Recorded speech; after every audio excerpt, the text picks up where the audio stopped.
The higher the altitude, the harder it is to breathe. I guess that's why elevation feels like suffocation. Getting closer to the top and my heart is racing. And I didn't get all this way to stop pushing through palpitations. You know they watched and beat the Savior when he needed saving.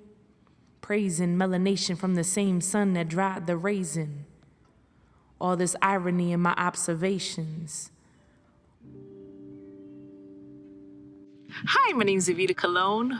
Welcome to this virtual spoken word workshop. I am happy to be able to guide you through this very, very, very interesting time in history as we are experiencing something very new, but it's the perfect time to learn something new. It's the perfect time to brush up on old skills. It's the perfect time to document this piece of history through poetry and one day perform it through spoken word. So I'm happy to be here and I'm excited for you to learn something about me. My name is Evita Colon. I am an award-winning international poet, playwright, screenwriter, lyricist, actress, director, creative entrepreneur, author, and filmmaker. I'm what you call a multi-hyphenate creative.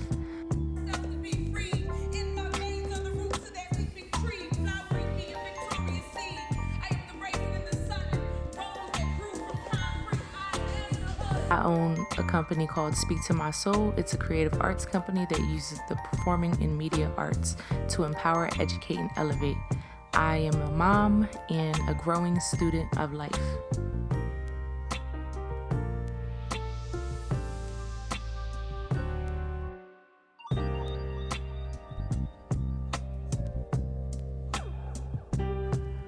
Spoken word has been the foundation of my career successes, and I'm appreciative of the many opportunities it has brought me.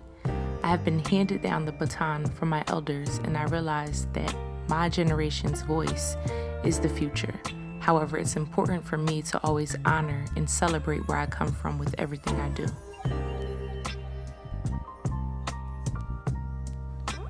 The history of spoken word begins in ancient West Africa when a special group of people made of poets and musicians named griots orated history and culture to generations to come through storytelling. Fast forward to the Harlem Renaissance, where poets such as Langston Hughes, Zora Neale Hurston, Claude McKay, James Baldwin, and more wrote poetry inspired by blues and African American spirituality. During this time, they were trailblazers of poetry that included heavy wordplay using metaphors, alliteration, and rhythm. During the Civil Rights Movement, spoken word became the sound of protest and resilience, and led to political black poets of the Black Arts Movement, fueling a sound that birthed hip-hop.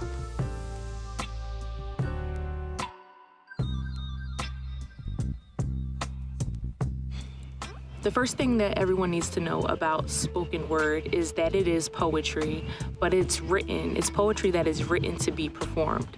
So when you see us on stage, as poets on stage, and you hear certain emphasis on certain words, you hear a pause, or you see us pause in between a line, in between words, that is the way that we wrote it. We intend to emphasize certain phrases and words. We intend to pause to allow the audience to understand and feel the things that we're feeling. All of that is very much intended.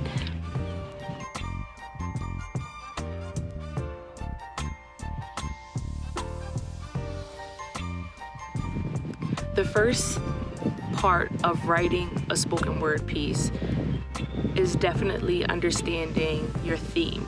You have to know what your theme is. What are you going to write about? What message do you want your audience to leave with? Do you want to question something? Do you want to write about something that you're very passionate about? Do you want to write about someone that inspired you, someone that hurt you, an event that inspired you, an event that you experienced that left a deep impact on your life? Do you want to write about someone in history? Do you want to write a futuristic poem as if you were in 20 years in the future and these are all the things that happen? No matter what you write, you must have a theme and you have to try your best to tell a story in a way that your audience will see the picture that you are trying to show them. Now that you have your theme, you want to move on to brainstorming details to further paint your picture with words. So you want to use adjectives, you want to use metaphors, similes, personification. You want to use all of those pieces of figurative language to help tell your story.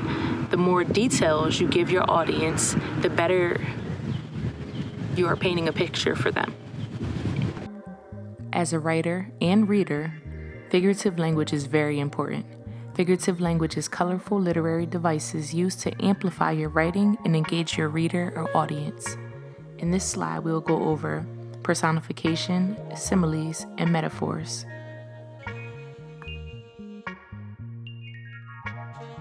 Personification is giving human characteristics to an object or an animal.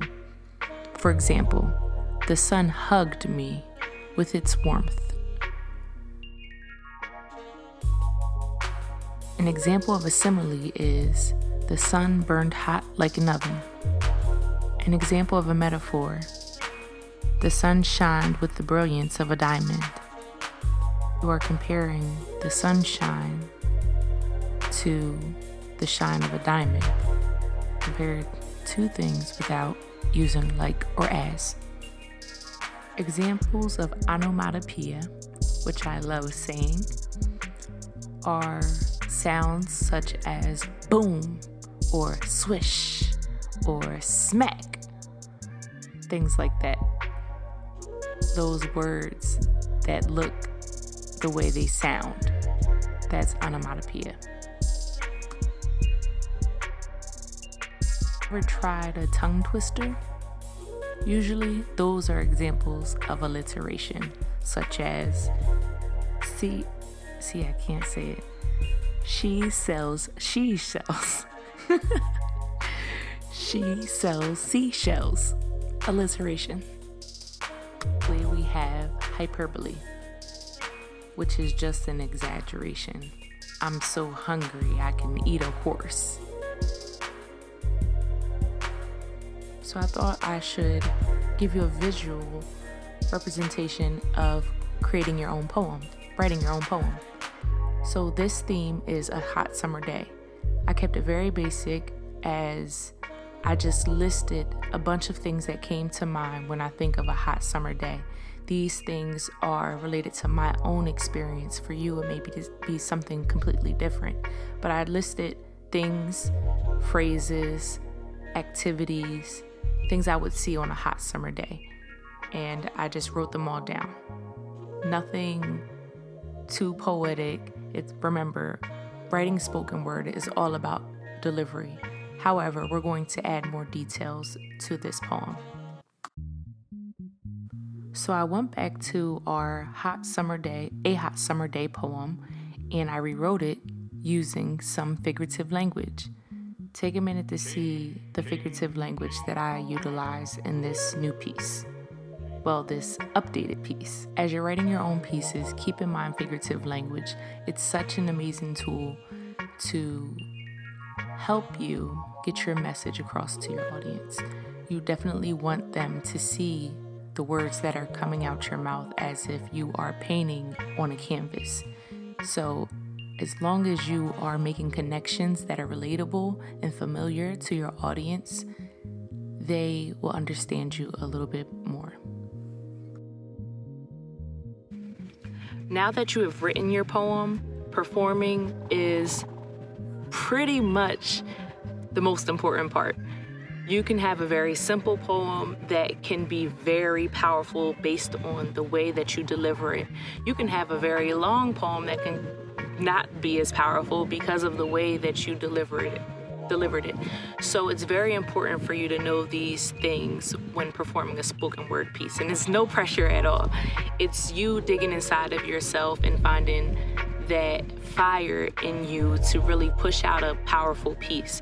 So you really want to pay attention to the tone, how you're saying certain things. You want to pay attention to your projection. You want to make sure that you are projecting loud enough for people to hear, whether you're using a mic or not.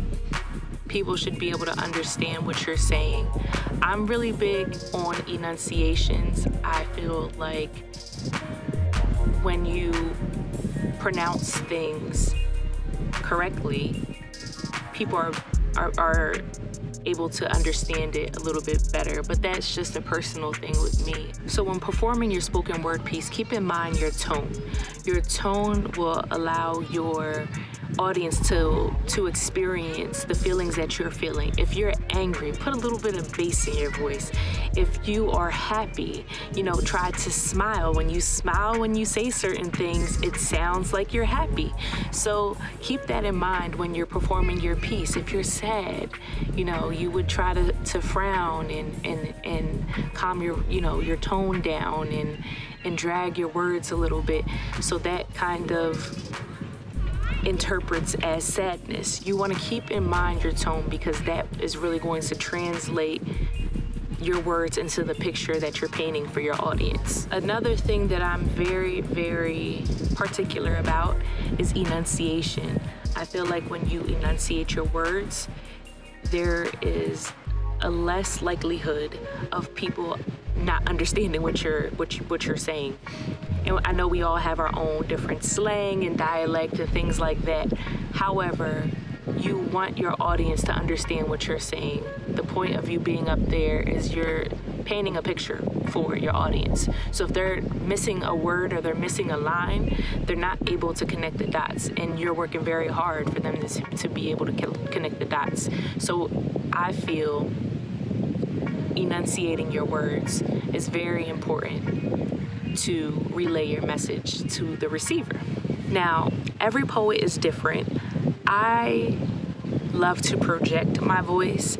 I'm not a very soft-spoken person. I'm speaking soft now, which is kind of odd, but I'm not that soft-spoken when I'm on stage. I like to project my voice, whether I'm using a mic or I'm not using a mic. I want to make sure that everyone in the room not only hears what I'm saying, but if they're in the back of the room and they're not sitting in the front row, they should be able to feel my pain. They should be able to feel my happiness. They should be able to feel my excitement. And I want to make every performance an experience so that when people leave, this is my poet thing. When everyone leaves a show that I've done, I want them to feel inspired. I want them to feel like they're not alone in something. So how do I reach the person that's all the way in the back and I'm on a microphone in the front? I project my voice. So if my tone is angry, they can feel my anger. If my tone is happy, they can feel my happiness and they feel happy with me. So I like to take everyone through my journey while they're in the audience. They may not have ever experienced what I'm talking about, but I want to create an empathy for those that have experienced it and those that haven't experienced it, and they can connect there and we can start a conversation. So that's my goal as a poet. So projection is very important to me. Now we have this piece. We know that the theme is consistent. We know we have enough details. So what I'm going to do, I'm going to perform both pieces. The first one that was written about a hot summer day, and then the second one. Like I said, it's all about how you say it. You can't see me physically at this moment, but I'll give you an example. I'll show you an example of a live performance as well, so you get an understanding of what that looks like on stage.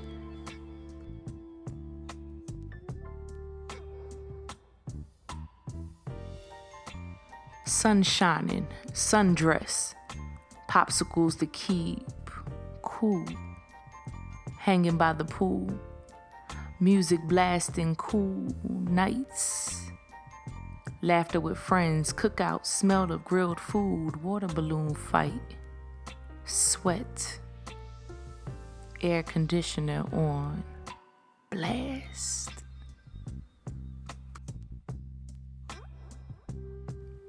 So that was an example of spitting a spoken word piece.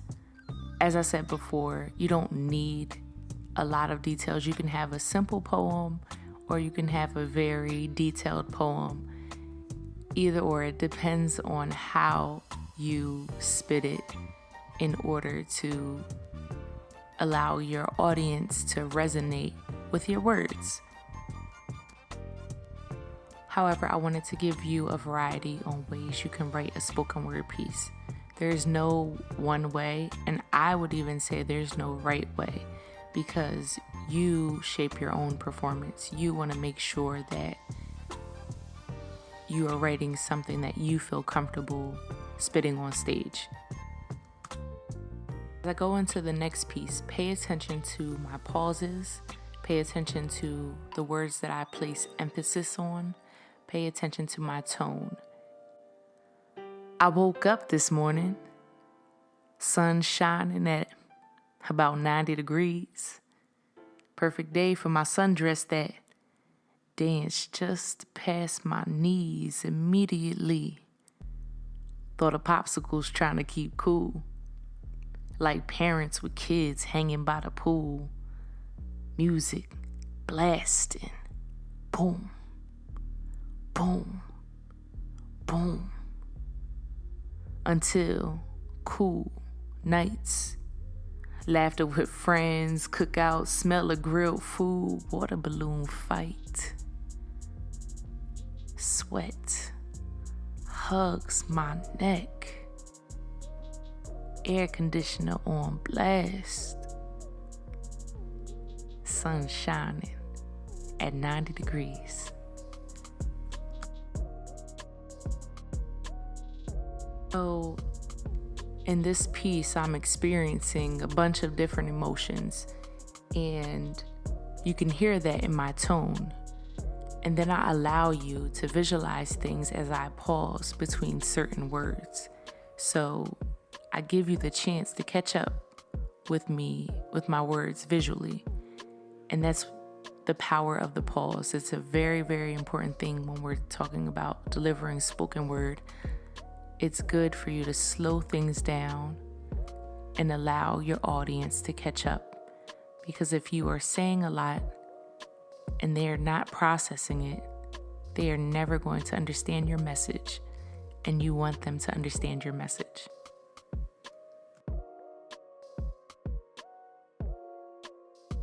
Although I'm not there with you, I encourage you to practice your delivery, read your pieces over and over and over and over again until you feel and see exactly what you're saying on that page in a way that your audience feels it and they see it as well. And that is a strong performance.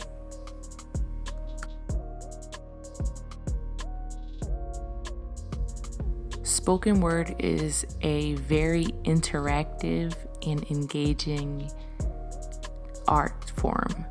Your audience doesn't normally sit there quiet. If they like something, they will snap, they will click, they will clap, they will yell out and shout. And once you get used to it, you love it because you are actually hearing in real time how much they connect with the things you are saying. That boosts my energy and it makes me go even harder. But it's very important to learn how to perform with those distractions. One of the tricks that I use when I'm rehearsing my pieces, I usually practice with white noise on, or I practice with the TV on, just so I'm used to distractions and I know that I have the focus not to be thrown off by someone saying something random or someone just being rude and talking in the back. It's very important that you keep your focus and you're able to get your message out. So practice with white noise, practice with the TV on, practice with your family being loud downstairs. Just make sure you're practicing with those distractions because it will definitely help you and prepare you for a performance.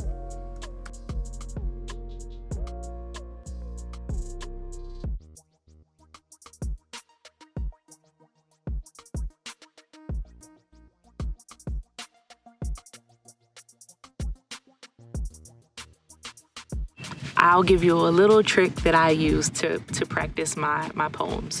So I practice in the mirror. And the way that I do this, and the reason I do this, is to see what other people see when I'm performing. So when I'm looking at myself, one, I'm boosting my confidence. And if I don't feel confident, I look at the things that are making me feel a little insecure. So if it's my posture, like if I feel like I don't look so confident in the mirror, maybe I need to sit up straight. Maybe I need to, poke my chest out a little bit. Maybe I need to move around a little bit, because there have been times that I've stood in front of the mirror and I was standing in the same place. And looking back on videos when I first started, I would stand in one place on the stage, and I disliked that because I wanted to make sure that the people that were on this side of the room and this side of the room were still feeling the things that I was feeling. And I like to move the stage. I like to work the stage. As I said previously, I love to create an experience for the audience. So I'm big on making sure that I'm moving around the stage, but that's something that I fixed in the mirror first. And I also affirm myself in the mirror. If I am really struggling with the way I look, or I'm not feeling as confident, because as poets, you're being very vulnerable. You are given a part of yourself that's very hard to step on stage every single time. It's very hard to do. So it's very important for you to look in the mirror and affirm yourself and speak those things over yourself that you can do it, that motivate you to keep performing and giving yourself to the audience. So some of the things that I say in the mirror is, I am enough. I am able to translate this message to this audience. I am received. I am loved. My message is received. My message is inspiring. I say these things before I get on stage. I say them in the mirror to myself, out loud, just so I can build up my confidence, because a confident performer really is able to get their message across to their audience, and that's what you want to do. No pressure. You won't start off all the way up here, but you will be able to get there if you put in the time and you put in the rehearsals, the practice. And I need to practice speaking on camera because this is very hard, but we're all starting something new, and I'm glad to be doing it with you. I would like to thank you for taking the time to spend with me learning more about spoken word. I encourage you to keep writing. Even if you feel like that wasn't the strongest piece that you ever could write, keep writing, keep writing, keep writing, and keep those pieces. There are pieces that I've written years ago and I go back and I make them better. There are pieces that I started with 2 lines and I go back 2 years later and finish the whole piece, and it's my favorite piece. I don't throw anything out. I keep it and I try to make it better. So just keep writing. That's the only way that you're going to get better. Keep rehearsing with yourself. Rehearse with your friends, your family. Get feedback from other people, but don't be too hard on yourself. This is a journey and it's so liberating. So I encourage you to keep on keeping on and stay creative. Stay influential, and every time you open your mouth and you speak your truth, not only do you liberate yourself, you will liberate someone else. So just keep that in mind.